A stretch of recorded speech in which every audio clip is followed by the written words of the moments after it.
Welcome to this edition of On the Scene. I'm your host, Tim Kelly. On today's program, we're going to highlight Project Lifesaver, as well as spend some time previewing the upcoming Walk to End Alzheimer's. Now, both of these events and programs are really set up to provide a lot of resources to people in our community, so you want to be sure to stay tuned. Welcome back to On the Scene. We're talking now about Project Lifesaver. And yes, we've done this segment a few times before, but it's always good to remind everyone what this important service is to the citizens of the city of Suffolk, as well as how you can get involved and help enhance these services that we offer here. And of course, to talk about it today, we have Lieutenant Mason Copeland, Suffolk Fire and Rescue, and Denise Brown, who's a board member with Project Lifesaver. I want to thank both of you for being with us today.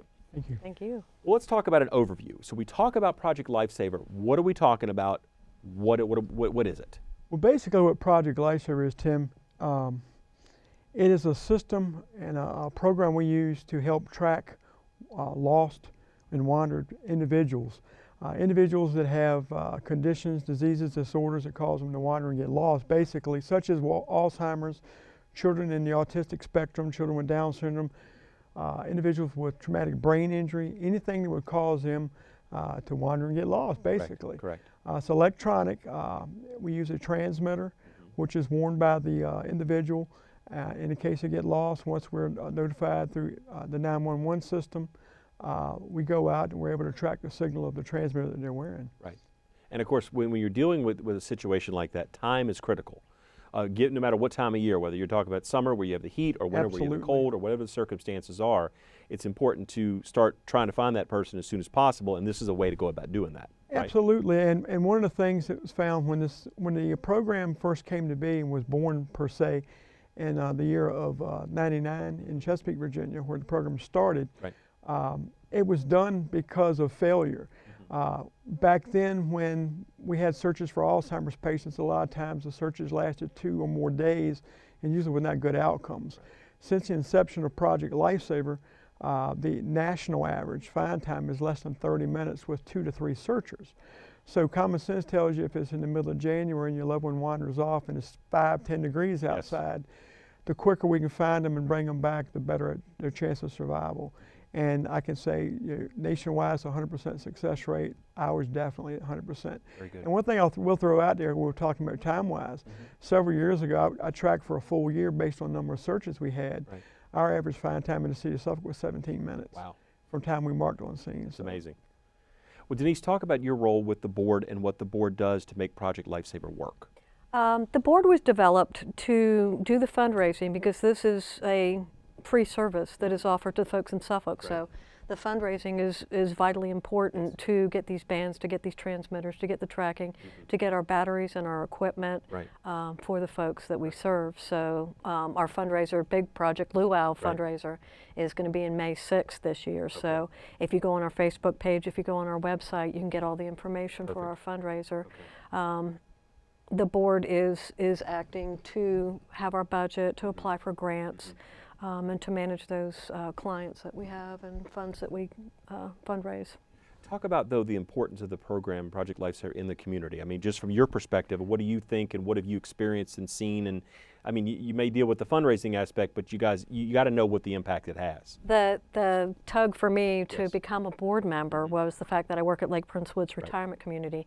We do have a memory care unit, so I work with the independent living folks, and I found this to be so successful for couples, for example, the spouse's Alzheimer's or some dementia, and their loved one is wanting to keep them safe because 24-hour vigilance is something that all of us can attempt, but you got to sleep. That's and right. You got to sleep. Realistic in the sense, and I understand. So that safety feature of knowing that if that person should wander, that we're going to get that person back to their loved one. So in what I see at work, it's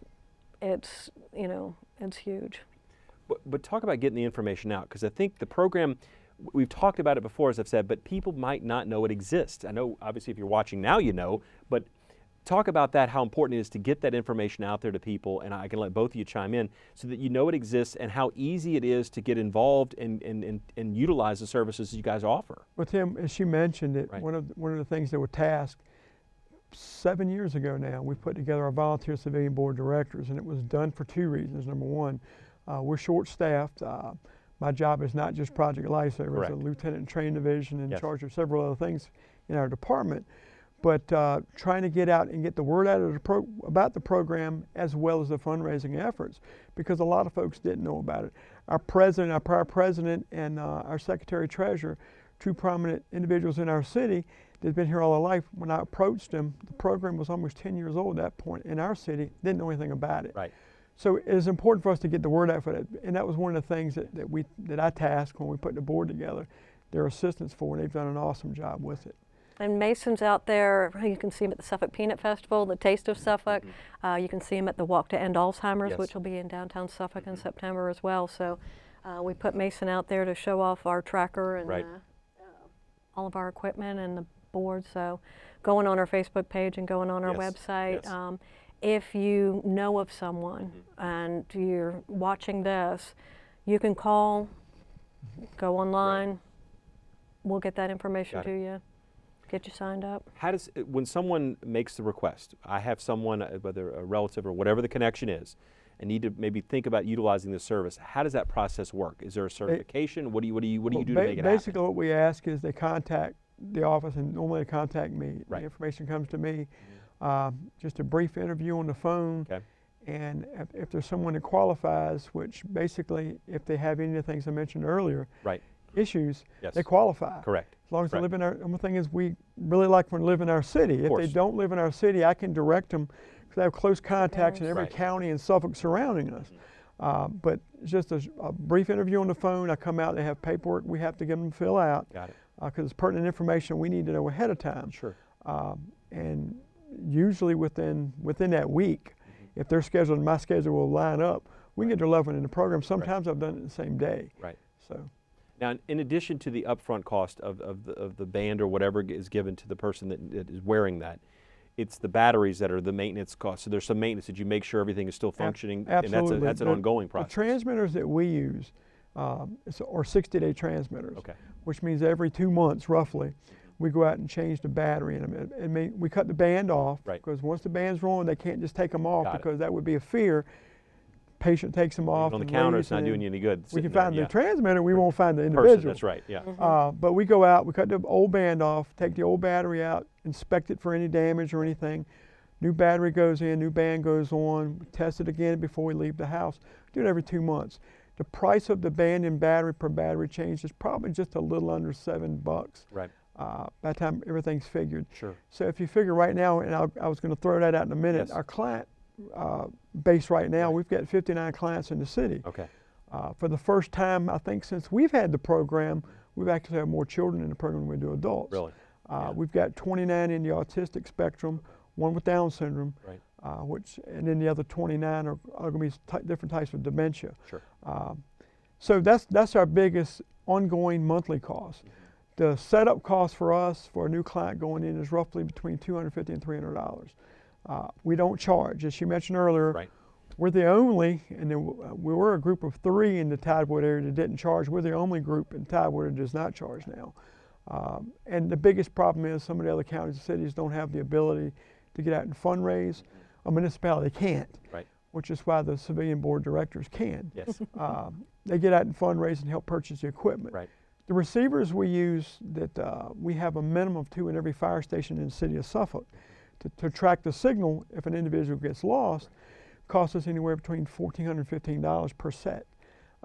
Right now we've got, like as I mentioned, 2 sets in every station in the city. Now the thing about we have to remember is that equipment doesn't last forever. That's right. So we have to be prepared and plan to replace equipment, Right. as well as transmitters. Sometimes the transmitters go bad. Right.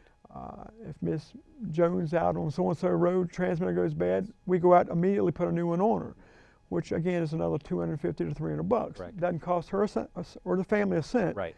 but that's something we have to take into There's still a consideration. cost, and Still a again, that's where the cost. board comes into play with the Exactly. fundraising efforts and And everything. Suffolk has been good to us. Yes. Yep. Suffolk has been very, very good to Right. us. Some of the local clubs, maybe the Pilot Club of Suffolk and Nansemond River Pilot Club, have Very good. been very, very good to And us. as she mentions, that one thing I'd like to mention to the viewers is that if you belong to a civic group, church or civic group, Yes. and you want to learn more about the program and see it in action for your congregation if it's a church or your members in a civic group, all you guys call, we'll come out, we'll do That a, would be huge yes. to do we do a presentations presentation, for folks. Like we you do a said, getting the demo. word out there. Exactly, yes. always do a demonstration too, so they can see exactly how it works. I mean, I think that's the thing. There are a lot of resources, and this is just one of them in our city that people don't know are there. Of course, it's our job and others' jobs to get the word out there, and I think once people realize that service or whatever is there, you mentioned the fact there's no cost, again, thanks to the board and all the work, the hard work that you do. Everybody working together. It's that community coming together to solve problems and make resources like this available. Given the circumstances, like you say, it can be, of course, the incident can kind of unfold in many different ways, but the thing is we always want that positive outcome. Absolutely. And this is a great way to realize the fact that you will, you know, you talked about the numbers. I mean, the numbers tell the story right there. About how many times, I mean, on average, I don't know if you know, a year, do you have where you're activated and you need to go look for someone, on average? I mean, how does that typically run? I can honestly tell you that the frequency of searches has gone down, which is a good thing for two reasons. It tells us that caregivers are more in tune to really watch. Sure. But I think we've had, average over the last 5 years, maybe 4. Right. I know we've had 2 searches this year. Right. In both cases, the searches was for an Alzheimer's patient. The find time for the first one was 20-some minutes. The second one for the same individual actually was less than 15 minutes. Yeah. So we're looking well within that 30-minute Sure. national average. So we're still doing pretty good at what we do. But the frequency of searches has gone down. It's the peace of mind, I think, for the caregivers and families, that if something happens, if they slip by them, which nobody points a finger if Grandma gets out or Johnny gets out, because that happens. Yeah. But the peace of mind that they know there's something in place that we can rapidly bring them back. Denise and Lieutenant Copeland, I want to thank you both for being with us today. Talk about Project Lifesaver, a great resource here in the city of Suffolk. Again, if you want more information, we have the contact information on the screen. Be sure to make that call. Check out the Facebook page, certainly if you're willing to get involved with the board and assist there. A lot of different ways to get involved, but again, a great community service. And again, thank you both for doing everything you do for that. Thank you, we appreciate that. And we'll have more on the scene when we return. Welcome back to On the Scene, joined by 2 very special guests to talk about a very special topic. And join us today, of course, Suffolk Mayor Linda Johnson. And also we have Gina Columbara, who's the Executive Director of the Alzheimer's Association's Southeast Virginia chapter. So again, thank you both for being with us today. Thank you for having us. Thank you. You know, it seems like it was just a year ago, and it was, that we were here talking about the same topic, but again, we're back for a very good reason again. The 2016 Walk to End Alzheimer's, which is the Western Tidewater version, edition, if you will. It's coming up on Saturday, September 17th, right here in the city of Suffolk. Looking forward to that event. And of course, it's a great fundraiser and a way to get a lot of attention as far as when we're talking about Alzheimer's, as far as treatment, as far as what's out there and what's going on. So let's talk about this year's event. Again, Saturday, September 17th. 17th, and the mayor again is going to be our wonderful honorary chairperson, and we're really grateful to you for doing that. Looking forward to it. She always puts so much passion and talking to the local community who are dealing with this disease. And what's great about it, last year was a tremendous walk. I mean, it really was. I mean, every year is built, but last year they just hit a grand slam. Our goal for the walk was really about $42,000, and we raised almost $66,000 here in Western Tidewater.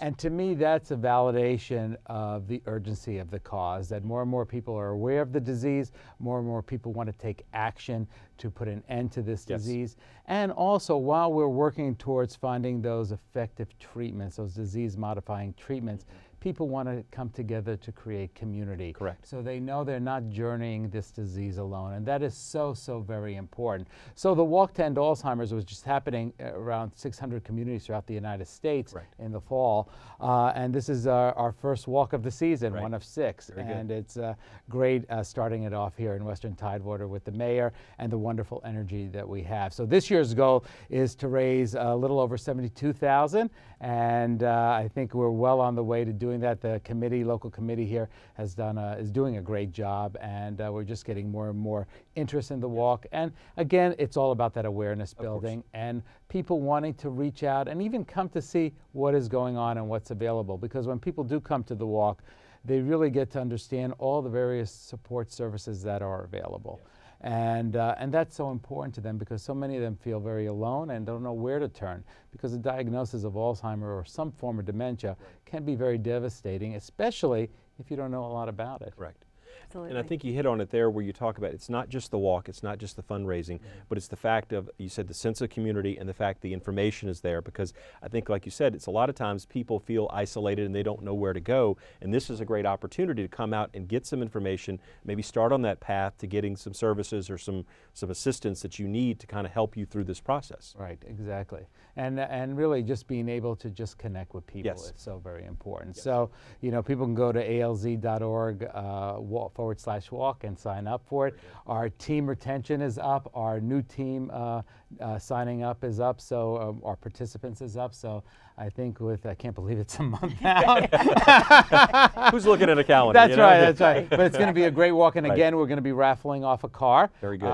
We have a 2015 RAV4 SUV XLE for $5 raffle tickets. And last year, all 6 walks in our community raised over $735,000. Incredible. Which was about a 10% increase from the previous year. So again, that money helps fuel research, but Yes. also fuel the support programs that we have in our local community, and many of them are provided to our families at no charge. I think we've always been proud, and Mayor, you can certainly attest to this, that the Suffolk community and Western Tidewater as a whole is certainly very generous in their support, and certainly we're encouraging everyone to participate this year.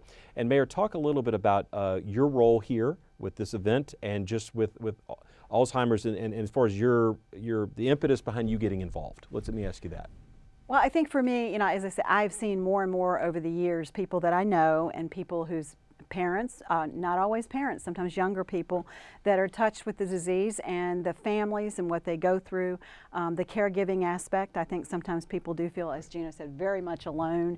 This is an opportunity to see that you're not alone, and you know, there are lots of vendors out there with help, as well as just individuals who have been through this and can give you some, just a hug, Right. you know, an amazing, just to say, I'm here for you. A couple of years ago, I found just a person that lived right across, less than a quarter of a mile from me, and I had no idea what she'd been going through.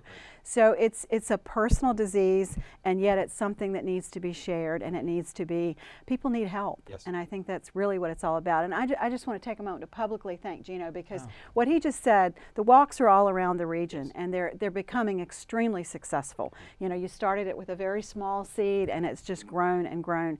But for me, for one thing, I'm blessed that my family has not dealt with it, so I feel a real responsibility to share. And also just the fact that, you know, everyone's going through something, and you never need to feel alone. Right. And this walk, it just makes you feel so good when you're there. You feel like you're with people who love you and you love, and it's just a great experience. So I would encourage everyone, come out, be a part of it. You know, it's just a really, really nice morning. And of course, everything's taking place at Constance Wharf Park and Marina. Right. So again, a great location. We stage a lot of events similar to this there. So again, it's a great staging point. But let's talk about the Promise Garden. Talk about what that is and what element that plays for the day of the event. Well, it really brings to light why we're all there, right? We have 4 flowers. And as people come in to register, and registration starts about 8:30, and the ceremony begins around 9:30, they get a promise garden. There's 4 different colors. The blue is for actually someone who is affected, who is currently living with the disease. I mean, yes, the blue's, the purple is someone who's died as a result of the disease. The yellow is someone who's a caregiver, and the orange is someone who's an advocate. So everyone picks their color, and the flowers represent our promise to put an end to this disease. So usually we have somebody representing each flower to talk about their respective role in holding that flower. So whether they lost someone with the disease or whether they're living currently with the disease. And you know, unfortunately, we see more and more of the blue flowers at our walks, which is a good thing because they're coming out, they're taking action, and they're facing it head on. And I commend those people a great deal. Sure. And also we see a lot of purple flowers as well. And definitely the yellow in terms of the caregivers. I mean, just in the state of Virginia, there's almost 450,000 caregivers. And they're providing over 5 million hours of care for their loved one, unpaid, at a value of $6.3 billion. That's quite amazing. It is. And so really, it's about really bringing it all together. And when you see all those flowers up, it's wonderful. Right. And some of that, you know, the mayor does really well is not only is she there as a representative of the city, as someone who truly cares and really speaks to this disease, but she actually walks Absolutely. So she Absolutely. walks the talk. So she actually walks the route and is there Right. to greet people as they go, and also she comes back and you know, she's there and we greet her back. So that's a wonderful thing. So it's really energizing. People leave with that sense of, wow, I think I can make through. I can get through this, or at least I know what resources are out there.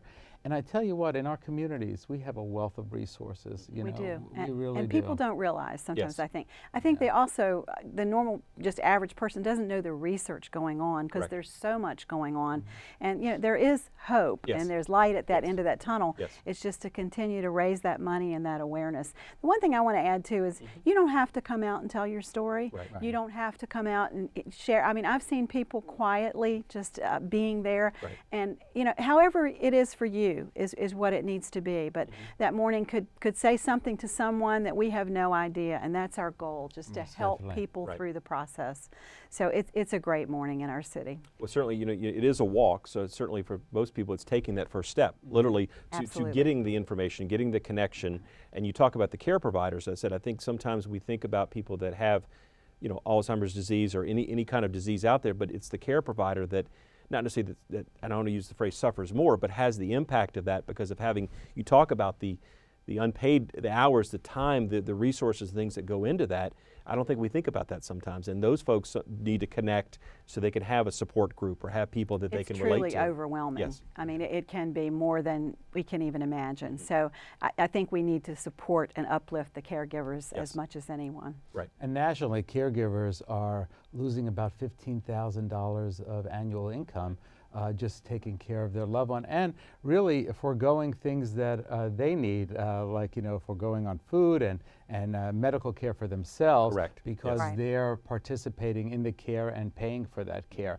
So it has a real economic impact to the whole family unit, and especially that one specific caregiver. Sure. Because usually there is one caregiver. Right, you know? right. There are those times when it's a real blessing, the whole family gets involved in it, but usually there's one that is the point person, and it can be very overwhelming if you're doing it by yourself. Yes. Often they jeopardize their own health. Correct. And, I know, you it's yeah. so this is a point for us to surround them as Yes. well and give them the help they need. And again, Saturday, September 17th, the 2016 the walk to end Alzheimer's, because again, that's the goal that we're striving for. Right.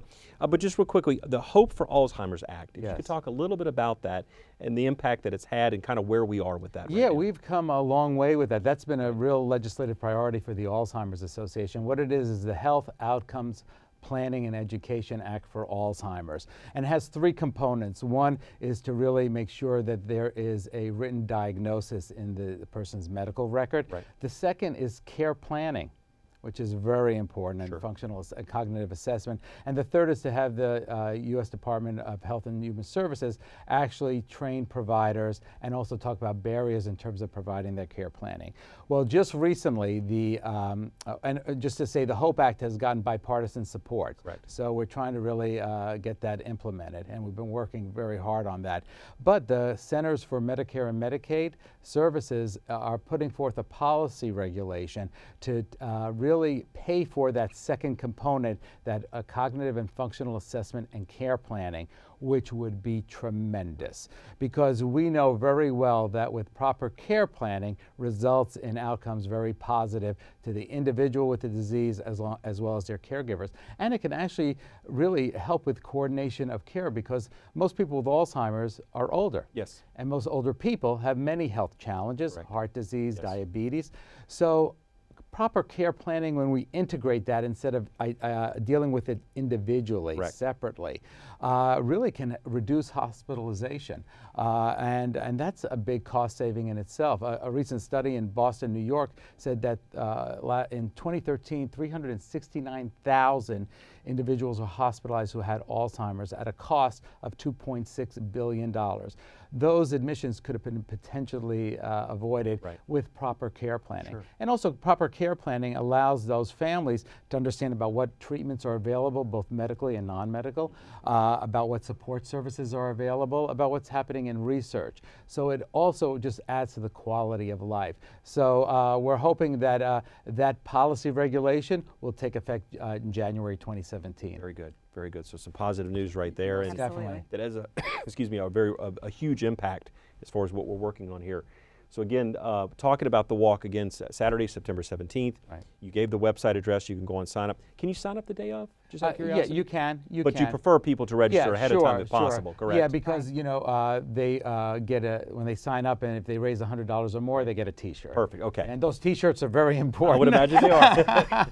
But don't let not signing up stop you from coming. That's right. That's right. Yeah, Right. please come, Yes. and we'll welcome you, and we have plenty of Promise Garden flowers and things of that nature. You know, it's about the energy that it creates, Sure. because the more and more people, then somebody really gets connected. Yes. And you know, it's also about what they can do too, because many people want to do something. So it's not only about the walk, but they can sign up to be an advocate. Right. They can learn about our trial match program to connect to clinical trials. They learn about our support groups. They learn about our community programs that we do in the communities that are free, that can help them really understand the disease process and know what's available. You know, one of the things I've seen happen, which is really interesting, is to see someone go over to a caregiver and say, I have a few hours a week, you know, let me give you a break. Yes. Just something that simple to let them go and do something for a couple hours and not have to think about what they're dealing with, you know, on a daily basis. A small thing, but it has a huge impact. Absolutely, Yes. it does. You know, just being there for each other. Right. I think it's a big piece of it. So put your tennis shoes on and let's walk. Indeed. And also, you know, they can sign up by just calling our 800 number, Okay. so 800-272-3900, and that's also if they need support. Right. So that's 24/7, and then the website alz.org/walk. They just put in the zip code. Right. It takes them right to the website. Very good. Okay, so again, the 2016 Walk to End Alzheimer's here in the city of Suffolk. Looking forward to it. And Mayor and Gino, thank you both for being with us Thank today you to so talk about much. this very important topic. Thank you. Appreciate it. Thank you, Mayor. You're the best. And that will do it for this edition of On the Scene. I'm your host, Tim Kelly. We will see you next time.